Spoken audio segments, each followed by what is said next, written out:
What's up everyone? Welcome to our new video. You are watching your favorite YouTube channel Ramroop Sharma. तो आज की video है SST के बारे में।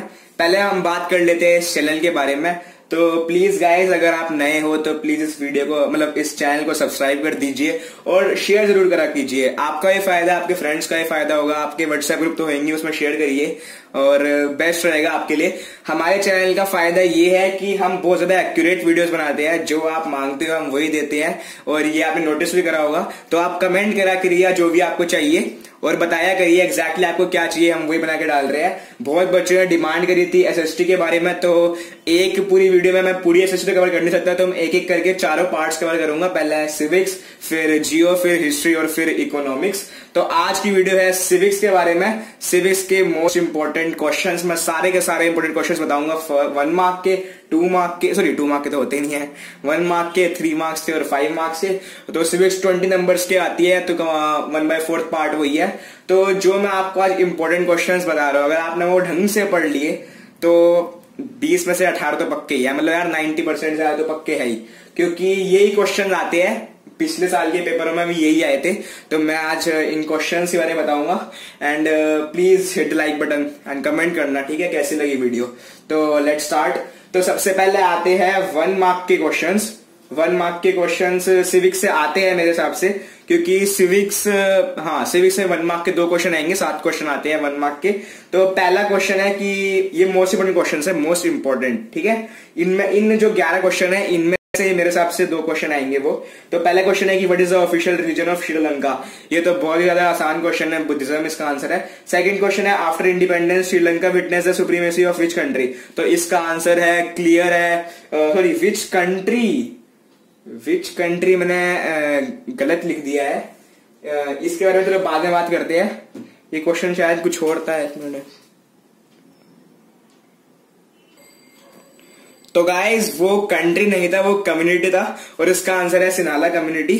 तो अब आते हैं नेक्स्ट क्वेश्चन पे। अब नेक्स्ट क्वेश्चन है how many seats are reserved for women in local bodies. ये 1/3 सीट्स। नेक्स्ट क्वेश्चन है what is the official post for the chairperson of municipal corporation. इसका आंसर है मेयर। नेक्स्ट है what is the main base for social division in our country. ये तो आपको पता ही होगा, फिर मैं बता देता हूँ, कास्ट, रिलीजन एंड जेंडर्स का आंसर है। नेक्स्ट क्वेश्चन है what is the meaning of homogeneous society. Homogeneous society वो होती है जिसमें अलग अलग कल्चर्स के लोग रहते हैं। नेक्स्ट क्वेश्चन है व्हाट इज द मोस्ट अगली फॉर्म ऑफ कम्युनलिज्म। इसका आंसर है रायट्स है और वायलेंस है इसका most ugliest form. For example India और पाकिस्तान का जो राइट्स हुए थे वो। नेक्स्ट क्वेश्चन है डिफाइन फेमिनिज्म एंड कम्युनलिज्म। और ये तो पता ही होगा, फेमिनिज्म होता है जब वुमेन की जो स्टेट है उसे, मतलब वुमेन एम्पावरमेंट को कहते हैं फेमिनिज्म। अलग अलग जगहों पर उनका एम्पावरमेंट। और कम्युनलिज्म तो पता ही होगा कि जब एक रिलीजन दूसरे बाकी रिलीजन पे हावी होने की कोशिश करता है। उसे आप इंग्लिश में ट्रांसलेट कर लेना, आंसर आपको हर जगह मिल जाएंगे। और नेक्स्ट है why is one party and bi party political system not a good system in democratic system.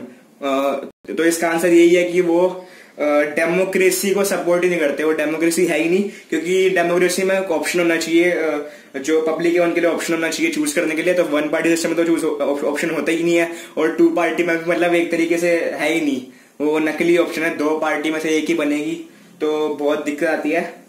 तो नेक्स्ट है what is meant by transparency. Transparency मतलब होता है कि जो पब्लिक है, वो जो गवर्नमेंट जो मेथड्स फॉलो कर रही है अलग अलग लॉस बनाने में वगैरह वगैरह, उनके बारे में जान सकती है राइट टू इन्फॉर्मेशन के थ्रू। नेक्स्ट क्वेश्चन है what are different challenges face by democracy. तो पता ही है, फाउंडेशन चैलेंज और फाउंडेशनल चैलेंज होता है, challenge of deepening of democracy होता है, और एक और होता है, मैं नाम बोलिए, आपको पता होगा। और थर्ड है role of RTI in to help people in democracy. तो ये क्लियर है, प्रमोट ट्रांसपेरेंसी एंड प्रमोट करता है, ये ट्रांसपेरेंसी प्रमोट करता है और अकाउंटेबिलिटी प्रमोट करता है। तो ये हो गए हमारे 1 मार्क क्वेश्चन। अब हम आते हैं 3 मार्क्स क्वेश्चन पर। तो गाइस अब बात आती है 3 मार्क्स के क्वेश्चन की। तो पहले सुन लो, ये टोटल 14 क्वेश्चंस है, पर मैंने अभी इस बोर्ड पर 10 ही लिखे हैं क्योंकि सारे आ नहीं पाए हैं। तो ये 10 क्वेश्चंस लिखे हुए हैं और मैं 4 बोलूंगा, तो ढंग से सुन लेना, 4 में क्वेश्चन बोलूंगा, ठीक है। तो स्टार्ट करते हैं। ये 3 मार्क्स के इंपोर्टेंट क्वेश्चन है और मेरे हिसाब से इन 14 क्वेश्चंस में से जो वो 3 मार्क्स के 3 या 4 क्वेश्चन आएंगे सिविक्स से, वो इनमें से ही होंगे। तो पहला क्वेश्चन है, the challenge of deepening of democracy is being faced by every democracy in one form और अदर, सपोर्ट द स्टेटमेंट। और ये क्वेश्चन है उस क्या कहते हैं चैलेंजेस ऑफ डेमोक्रेसी का चैप्टर का। तो ये क्वेश्चन बहुत ज्यादा इंपॉर्टेंट है, ये आता भी है और बोर्ड में आया भी था शायद से पिछले साल। नेक्स्ट क्वेश्चन है, explain all the 3 challenges faced by democracy. जो तीनों चैलेंजेस होती है उनके बारे में एक्सप्लेन करना है। नेक्स्ट क्वेश्चन है कि how do you feel that democracy is better in any other form of government. तो ये तो आपको पता ही होगा, इसमें आपको सारे एग्जांपल देने हैं और उसकी क्वालिटीज बतानी है डेमोक्रेसी की। नेक्स्ट क्वेश्चन है, what are the features of federalism. ये तो बहुत आसान क्वेश्चन है, ये आपका आंसर से पता ही होगा। नेक्स्ट क्वेश्चन है, describe any 3 majoritarian measures taken by Sri Lanka government to establish Sinhala supremacy. ये भी क्वेश्चन आपने करा ही होगा, तो मेन क्वेश्चन में आता है। नेक्स्ट क्वेश्चन है, how have Belgium and Sri Lanka dealt with the question of power sharing differently. और ये बड़ा आसान क्वेश्चन है, इसमें आपको डिफरेंशिएट करना है और बताने की बेल्जियम कैसे बढ़िया था श्रीलंका से। नेक्स्ट क्वेश्चन है, what are the different ways in which communalism take place.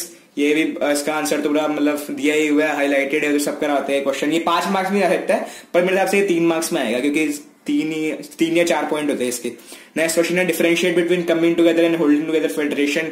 ये बहुत सिंपल क्वेश्चन है। नेक्स्ट क्वेश्चन है, explain the 3-fold distribution of legislative powers between state and union government. ये तो आपको पता ही है। नेक्स्ट क्वेश्चन है, describe the factors which decide the outcomes of politics and social division. ये मेरे हिसाब से बहुत ज्यादा इंपॉर्टेंट क्वेश्चन है, ये पक्का आएगा इस बार मेरे हिसाब से। तो ठीक है, तो अभी मैं बता दिया आपको 10 क्वेश्चन। अब मैं बात करता हूँ बाकी 4 क्वेश्चन के। ठीक है, तो पहला क्वेश्चन ये है कि वुमेन इन द इंडियन, मैं धीरे बोलता हूँ थोड़ी, women in the Indian society still suffer from discrimination and operation, support the statement with suitable examples. जो वुमेन डिस्क्रिमिनेशन एंड ऑपरेशन सफर करती है उसके स्टेटमेंट को हमें सपोर्ट करना है, कैसे कैसे। तो इसके मेन पॉइंट्स ये रहेंगे, लिटरेसी रेट कैसे कम है वुमेन का, सेक्स रेशियो कैसे कम है, वगैरह वगैरह। ये आपको आंसर मिल जाएगा कहीं भी, एग्जाम आईडी लाइक नेट पे आप सर्च कर लेना बस। ठीक है, नेक्स्ट क्वेश्चन है, mention any 3 constitutional provisions that make India secular state. ये भी बड़ा आसान क्वेश्चन है, ये भी लिखवाया होगा आपकी मैम ने। नेक्स्ट क्वेश्चन ये है कि political parties are a necessary condition for a democracy, analyse the statement with examples. कि पॉलिटिकल पार्टीज नेसेसरी कंडीशन है डेमोक्रेसी के लिए, इसे एनालाइज करिए। इसमें मैं मतलब पॉलिटिकल पार्टी के फीचर्स नहीं बताने, पॉलिटिकल पार्टी के फंक्शंस नहीं बताने, इसमें हमें बताने कि क्यों जरूरी है पॉलिटिकल पार्टी में, मतलब पॉलिटिकल पार्टीज क्यों जरूरी है। क्योंकि इलेक्शन नहीं हो पाएंगे अगर पॉलिटिकल पार्टी नहीं होगी, तो डेमोक्रेसी तो मतलब रहेगी ही नहीं। तो फिर ये आपको आंसर मिल जाएगा, ये हर जगह दिया हुआ है, क्वेश्चन बहुत ज्यादा इंपॉर्टेंट है। फिर नेक्स्ट क्वेश्चन है जो हमारा आखिरी क्वेश्चन है कि क्वेश्चन ये है कि what suggestions are often made to reform political parties. कि क्या सजेशंस है जो हम बना सकते हैं रिफॉर्म करने के लिए पॉलिटिकल पार्टीज। ये ऐसे भी आ सकता है कि describe any 5 effective measures to reform political parties. ठीक है, तो मतलब what suggestions are often made to reform political parties. और इसका आंसर वो वाला नहीं है कि जो गवर्नमेंट ने स्टेप लिए है जैसे एंटी डिफ्लेक्शन लॉ वगैरह वगैरह। इसका आंसर ये है कि सजेशन क्या दे सकते हैं, हम क्या क्या कर सकते हैं। वो क्वेश्चन अलग है, ये क्वेश्चन अलग है। तो ये 3 मार्क्स में आएगा, वो 5 मार्क्स में आएगा। तो गाइज अब हम बात करेंगे 5 मार्क्स के क्वेश्चन की। अब ये 3 मार्क्स के क्वेश्चन हो गए हैं। तो गाइज अब बात करते हैं हम 5 मार्क्स के इंपोर्टेंट क्वेश्चंस की। तो मैं 5 मार्क्स के 16 इंपोर्टेंट क्वेश्चंस बता रहा हूं, तो इनमें से ही पक्का जो 2 या 1 क्वेश्चन आने हैं इनमें से ही आएंगे। तो ये ही मेन 5 मार्क्स के क्वेश्चन है पूरी सिविक्स के, जो 7.5 के 7 चैप्टर है उनके। तो मेरे हिसाब से इनमें से ही आएगा, ये बहुत ज्यादा इंपॉर्टेंट है। तो स्टार्ट करते हैं। पहला क्वेश्चन है कि what are the different ways in which power is shared. इसके 4 तरीके होते हैं, 4 बताने होंगे। ठीक है, सेकंड क्वेश्चन है 2 main reasons why political power sharing is important. इसका ये होता है, एक प्रूडेंटियल रीजन होता है, एक मोरल रीजन होता है। ठीक है, नेक्स्ट है how did the Belgium solve the it's ethnic problem. Belgium government ने कैसे इसकी एथनिक प्रॉब्लम सॉल्व करी थी। ये भी आप बहुत सिंपल क्वेश्चन है, बहुत नॉर्मल कॉमन क्वेश्चन है। अगला है constitution amendments of 1992 that empowered local governments. और वो 5 स्टेप्स टेक करे गए थे गवर्नमेंट के थ्रू, जिसने इम्पावर किया था लोकल गवर्नमेंट को। नेक्स्ट है critically analyse the centre state relation prior to 1990 after 1990 से पहले कैसा था, आफ्टर कैसा था, ये भी क्वेश्चन बहुत कॉमन है। नेक्स्ट है explain the composition of rural local governments. Rural local governments की सारी कंपोजिशन बतानी है, पंचायत, ग्राम पंचायत, जिला परिषद वगैरह वगैरह। और अर्बन में तो बस वही होते हैं, म्यूनिसिपल कॉर्पोरेशन वगैरह होता है, तो उसमें ज्यादा कुछ नहीं है। तो मेन इसका ही है, रूरल लोकल गवर्नमेंट का ही आएगा, ठीक है। तो अब 7th क्वेश्चन है the combination of politics and social division is very dangerous and explosive, support with examples. में आपको एग्जांपल देने हैं, फॉर एग्जांपल यूगोस्लाविया का, और एक और कंट्री शायद से आइसलैंड थी, ऐसी कुछ थी, तो उसके एग्जांपल देने हैं। ये भी आपको क्वेश्चन हर जगह मिल जाएगा, यू लाइक एग्जाम आइट, आपकी मैम ने लिखवाया हुआ है, टीचर जो भी है। फिर नेक्स्ट है explain with examples different forms of social differences, मतलब ओवरलैपिंग सोशल डिफरेंसेस और क्रॉस कटिंग सोशल डिफरेंसेस समझाने हैं। नेक्स्ट है explain the different ways in which communism take place, ये तो पता है मैंने आपको। नेक्स्ट है हाउस, हाँ ये बहुत ज्यादा इंपॉर्टेंट क्वेश्चन है, ये मेरे हिसाब से आएगा, ये बहुत इंपॉर्टेंट क्वेश्चन है, as a value based question ये आ सकता है 5 मार्क्स का। How is gender division understood in Indian society, how does political mobilisation of women on this question help to improve women role in public life. पहले तो बताना है कि कैसे वुमेन मतलब सोसाइटी में वुमेन को नीचा माना जाता है और बॉयज से नीचे रखा जाता है, तो वो बताना है। फिर वो बताना है कि उन कैसे हम इंप्रूव कर सकते हैं, कैसे उनकी पॉलिटिकल मोबिलाइजेशन, जब वो घर से बाहर निकलेंगे तो कैसे फायदा करेगा उनको। तो ये क्वेश्चन बहुत इंपॉर्टेंट है, ये तो पक्का करके आना है, ये एग्जाम आइडिया में है और यूलाइक में भी है, और नेट पर सर्च स्मार्ट है, अब तो गूगल पर सारे क्वेश्चन के आंसर आ जाते हैं, सीधा क्वेश्चन लिखो आंसर आ जाएगा वही, ठीक है। फिर नेक्स्ट क्वेश्चन है कि elucidate recent efforts taken in our country to reform political parties.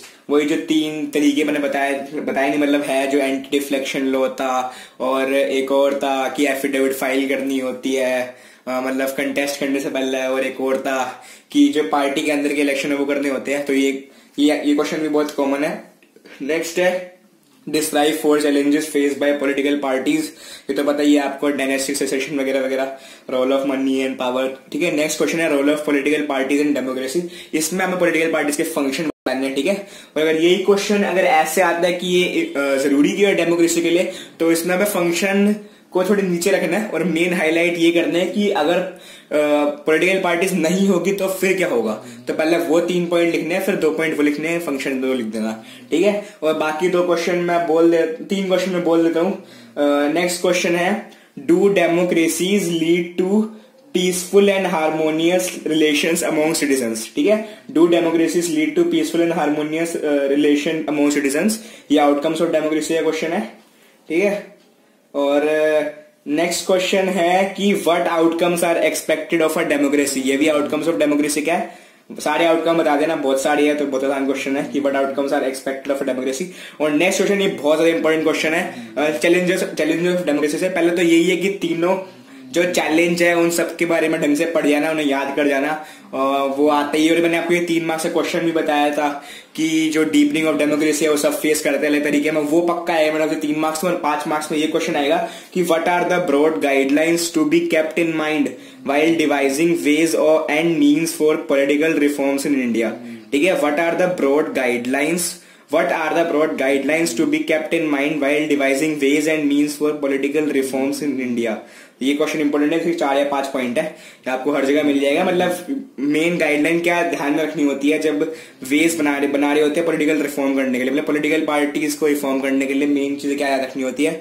तो guys thank you for watching this video, ये हमने पूरी सर्विस कवर कर दी है इन 41 क्वेश्चंस में, 16 5 मार्क्स के, 14 3 मार्क्स के, और जो 11 थे 1 मार्क्स के।